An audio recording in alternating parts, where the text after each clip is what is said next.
Hi, and welcome to the Business Spotlight series. I'm Martin Bailey, and joining me today is Jeff Letter, MD of Mulberry and Flitch. Welcome, Jeff, and thank you for taking the time out today. How are you? I'm very good, Martin. Thank you. How about yourself? I'm absolutely fantastic. Thank you very much. Absolutely fantastic. It's Monday, start of the week, raring to go. So, look, Jeff, why don't you start us off and tell us a bit about yourself, who you are, and what you do? Okay, so my my business, Mulberry and Flitch, is a chain of hair salons, but actually it's part of a bigger plan. Um, we've we had different businesses in different areas. An investment business, which was buy-to-let properties that we kind of stumbled in. And then we had hairdressers as well. So what we're doing is tying all the businesses in together. So the what we do is buy shops and then put a Mulberry and Flitch in that shop, build that salon, and the income from the salon is what we live on. The rental yield goes into our investment pot to open more salons further down the line. Okay. So that's us. I'm quite a competitive sort of guy. I love doing business awards and that type of thing, and getting a pat on the back from somebody else is always really nice. So yeah, so that's us. I like to. I believe the more professional your business is, the easier it is. Okay. In truth, yeah. Yeah, no, I wouldn't disagree with that. I wouldn't disagree with that. So have you won quite a few awards? Yes, yeah. Now, in recent years, we haven't entered so many, but we've won well over 20 awards. When we was really sort of hot on it, we was probably winning 4 to 5 a year, and we entered everything, and got really good at getting our entries together. And really, it was a part of our marketing strategy. Really, that third party endorsement gives people a little bit more confidence in you, and of course the exposure is very good. It's very positive PR. So it's we've kind of pedaled back on that a little bit at the moment. And but I should imagine once because we're changing our business model. Yeah, well, the world's changed considerably over the past few years. So because of that, we're changing our business model slightly. And with that in mind, once we get that settled, we will probably hit the accelerator on that. Okay, and I mean, you don't even how you. I mean, obviously, you said the world's changed, so you're tweaking your business model. In what way are you tweaking your business model?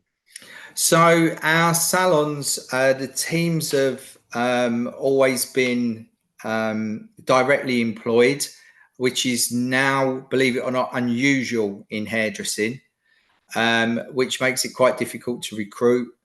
The landscape has changed with training. So our business model regarding hairdressing used to be we would grow our own. So we would recruit people as Saturday team members that would come in. And what we wouldn't do is get them to, sweep the floor and, make tea. We would just get them in, we'd pay them, but we'd get them in to train, and we'd get them playing with hair, making mistakes on blocks. And, I'm glad you said on blocks. yeah, yeah. And, and experimenting and having fun, right? Having fun doing hair, falling in love with hairdressing. It was what we wanted them to do. And then we had our own training academy, and we would train them to our standard whilst training them to MVQ standard. Yeah. So they would get their MVQ qualification, which gives them confidence in what we were doing, but we would train them in the way that we wanted them to work. The training landscape has changed, and it's made it very, very difficult for small businesses like us to directly train. It's much more geared towards larger colleges, and so that landscape's changed. So what with that changing, and what hairdressers want, lots of hairdressers now want freedom and flexibility, and actually the trend currently is for them to move towards being self-employed. We're not keen on them being self-employed because we want ownership of our brand. So we've always stuck with the employed model. And we're going, it's a bit premature to say we're going down the road, but we're doing some extensive research into micro franchises. Right, okay. When you say micro franchise, in terms of micro franchising the shop or micro franchising elements within the shop? Elements within the shop. Yeah, elements within the shop. So a team member will be a micro franchisee. Right. And we're at the moment looking at our parameters of what we want to remain in control of, and allow the team members to have the flexibility that they seem to want. So what a hairdresser looks like, if you like, if you used to look at a stereotypical hairdresser, is very different today than what it was 20 years ago. And we have to adapt to that. And that's what we're currently doing. So in essence, you would charge them a franchise fee to operate in the shop, and then you would take a proportion of the revenue. We would charge, what we're looking at doing is just charging a flat franchise fee, because actually with our model, we have a distribution business as well. So we sell products to hair salons. So part of that franchise, we'd have to buy your products, I presume. Yeah. So what with the products and the franchise fee, of course, what we don't want to do is price ourselves out of the market. And we want to make it very attractive to people to, comfortably come and come and work with us. So that's what we're looking at. But I think with all these things, the most important thing is, as tempting as it is to rush it out quickly, because it's obviously the model that we're sort of favouring at the moment, the most important thing is we get the research right, and then take a product to market that is going to be attractive to hairdressers. Yeah, no, interesting thinking there. No, absolutely interesting thinking. What's interesting is how you're pivoting to go with the change in the marketplace within your industry. So, but thinking about it quite creatively rather than just following everybody else's lead. Yeah. So yeah, very interesting. So look, the question for me, I mean, obviously you've been in business for a number of years, you've grown your business, it's been, grown away. If you had to go back and start from square one, is there anything you would do differently now with all this knowledge you've got? That's a really good question. I feel I've been very lucky. And when I very first got into, I know the first thing I think I'm lucky about is I know I'm not a genius. And I know that I don't really know a great deal. So therefore I need to find it out. And very early on in business, I had coaches and went on workshops and found a formula that worked. And then all I do is follow the formula. And it's been very difficult with team members because people want to put their own personal stamp on it and reinvent the wheel. And, I very often say to team members, I don't know how to do it that way. I know one way of running a successful hair salon. We're going to do it that way because that's the way I know. We're not going to, branch out. So I'm a big believer in systems. And so what's been quite scary for me is very early on, I think, when you say right at the very beginning, I learned a formula of running a successful hair salon. And unfortunately, the landscape has changed and that bread's gone moldy, and now I've got to, go and bake my own bread. So, yeah, I think, so I don't think there's a lot I would have changed at the beginning, but I was very fortunate that I learned that early on. Okay, so I mean, yeah. I mean, but you know, the landscape does change. The thing is, you've recognised it and you're working with it, so that's a real positive. There will be, I'm sure, in business out there who seeing it changing, but they're not changing with it. They're just still sticking with what they've always done, Yeah. which will not necessarily get them what they want, but will get them what they've always had, which might not be what they want in the future. So there's always a challenge around that. So interesting. You talk a lot about team there and talk about the formula you've got and everything else. So there must be certain qualities you look for in team that you employ. I mean, what sort of qualities do you look for in the team members that you employ? I'll call it ears. Okay. You know, people that will listen and learn, because we've always been we've always been able to teach the skill of hairdressing. We've always had that in house, and I've always been very keen to make sure that my business can teach any new team members their job. We're not relying on employing a superstar. We just want someone with the right attitude, because I know within our business, we've got the toolbox to teach them how to do the job very professionally. And so that's always made me very comfortable. I know that it's either skill or attitude. And if we already have the skill in a toolbox, so to speak, then all we need is the right attitude. And in terms of attitude, what sort of attitudinal attributes are you looking for? I mean, you said yes, you're looking for somebody to listen, get that, but what other attributes would they have? I like working with ambitious people. Okay. So we've always recruited. I worked in hairdressing for like over 20 years now, and we've always recruited people that wanted to own their own salon. And we were like, right, okay, we're going to be a stepping stone, and you're going to go from here to where you want to go. But of course, along that journey, two things happen. One, they earn us a lot of money because they're motivated and they've got a goal to achieve. And two, they fall in love with working with us, and they're not so keen to leave as they were when before they developed the relationship. Yeah. So so that's really it. People that are passionate, love hairdressing, and they don't even need to be skillful. We're teaching them the skill. They've got to be passionate about what they want to do, and they're the right people for us.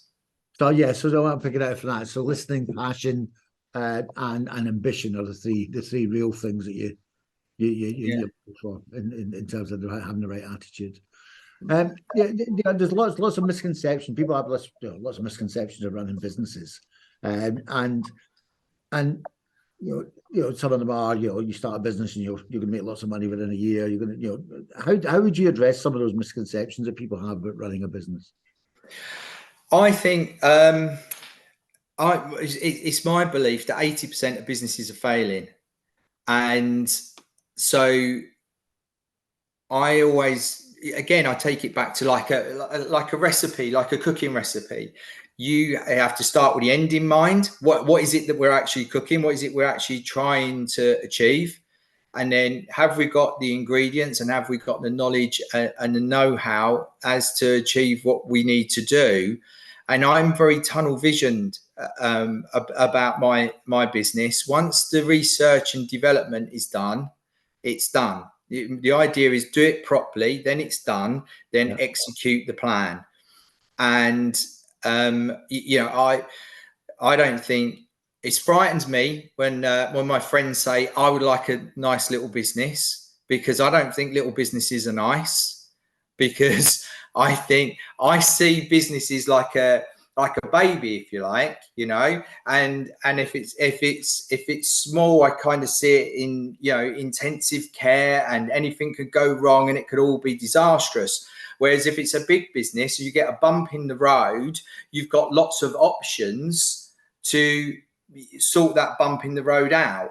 Yeah. So, I think it was someone from IBM who said that a big business is just a successful small business, or something similar to that. So I think that like anything, we have a saying at work, right? If it's a difficult decision, you just have enough information. So you just keep going away and getting more and more information until the decision becomes easy. And I think that that's vitally important. And in the scenario that you're talking about, where people say, you know, you in a years you're going to be earning fantastic money, I just don't see that. I just don't see that, and I don't have that belief at all. The older I get, the more I admire anyone that has a go, but I think they don't realise exactly how brave they're being. Yeah, no, I think there's a lot to be said for that, and I think it's interesting. You know, you said you start with the end in mind, which again is great to hear, but it's not often you hear business owners talking about starting with the end in mind. You know, a lot of people start the business because they're really good at what they do, not because there's a bigger plan for 10 or 15 years time. And you're right; it's really important to get that plan and that thought structure in place to start your business. So you're very clear in what direction you're going in. And yeah, you know, it is a bit of a baby to start with, and it does, you know, it does take up your time and a lot of your energy and everything else, because you're nurturing it. It's almost like you are nurturing your business. Yeah. So yeah, no, there's a lot of good stuff in there.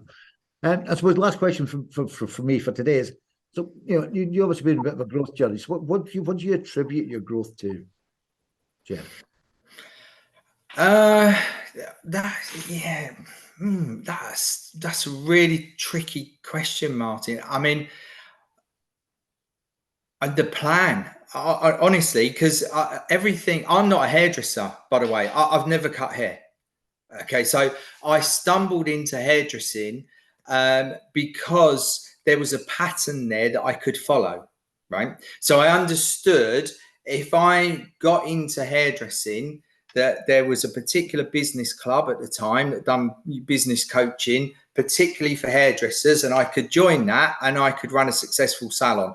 And then that's what got me into it, was the fact that there was a club that I could join, be a part of, and there was a formula for me to follow to run a successful business. So I'm a massive believer in following a formula. Every day I come to work, I just see that I'm executing the plan. You know, obviously the plan changes from time to time because things go wrong and you get calculations wrong, and you know, things don't work out how you think. However, I'm still just executing our basic plan every day. Yeah. And right, well, sure. But the thing is, that you know, the big thumbs up for me is you've got a plan. So you know, having that plan and executing that, you know, flawlessly every day, but having the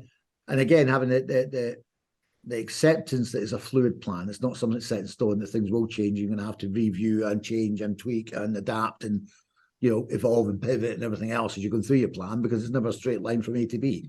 Yeah, you tend to go to C, Z, Y, X, B, then to B. You're all over the place. Then you get to your end destination. Look, Jeff, there's loads in here for people, and it's been fantastic talking to you today. You know, I just want to say a big thank you from me again for your time and for your output and input to today's conversation. It's been absolutely brilliant. So thank you very much. So thank you. Thanks very much. And I look forward to talking to you again. Yeah, brilliant.